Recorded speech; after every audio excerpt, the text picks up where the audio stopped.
ప్రశాంతమైన ఆకాశంలో చంద్రుడు ప్రకాశించేవాడు.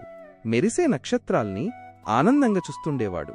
ఆ నక్షత్రాల మధ్య ఒక చిన్న నక్షత్రం ఉత్సాహంతో మెరుస్తూ ఉండేది. దానికి ఆకాశంలో నర్తించడం ఎంతో ఇష్టపడేది. ఒక రాత్రి చిన్న నక్షత్రం చాలా వేగంగా తిరిగింది. అది తన బ్యాలెన్స్ కోల్పోయి ఆకాశం నుంచి కింద పడిపోయింది. చంద్రుడు ఆశ్చర్యపోయాడు. ఎక్కడికి పోయిందా అని ఆకాశమంతా వెతికాడు. కాని అది ఎక్కడా కనిపించలేదు.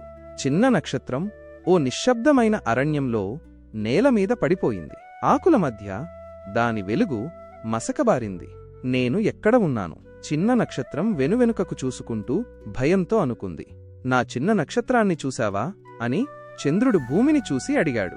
చెట్లు చంద్రుణ్ణి విజ్ఞప్తిని విన్నాయి. అవి మృదువుగా వినిపించాయి.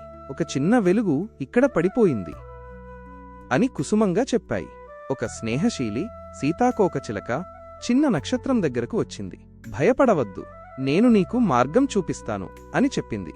సీతాకోకచిలక చిన్న నక్షత్రాన్ని అరణ్యంలో నడిపింది. వారి కాంతులు కలసిమెరిశాయి. అంతలో చంద్రుడు మృదువైన చంద్రకాంతిని పంపించి చిన్న నక్షత్రాన్ని వెతకమని కోరాడు.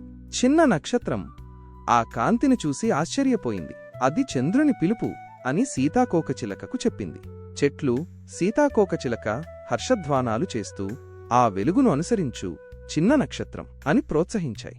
చంద్రకాంతి మార్గంలో చిన్న నక్షత్రం పైకి పైకి ఎగిరింది. మరింత వెలుగుతో మెరిసింది. చంద్రుడు ఆమెను తిరిగి రావడం చూసి ఆనందంతో ప్రకాశించాడు. నీకు ఎలాంటి ప్రమాదం జరగలేదు అని సంతోషంగా అన్నాడు. ఇతర నక్షత్రాలు మెరుస్తూ ఆమె రాకను ఆనందంగా స్వాగతించాయి. ఇంకా జాగ్రత్తగా ఉంటాను అని చిన్న నక్షత్రం హామీ ఇచ్చింది. కాని నా నాట్యం మాత్రం ఆపను అని చెప్పింది.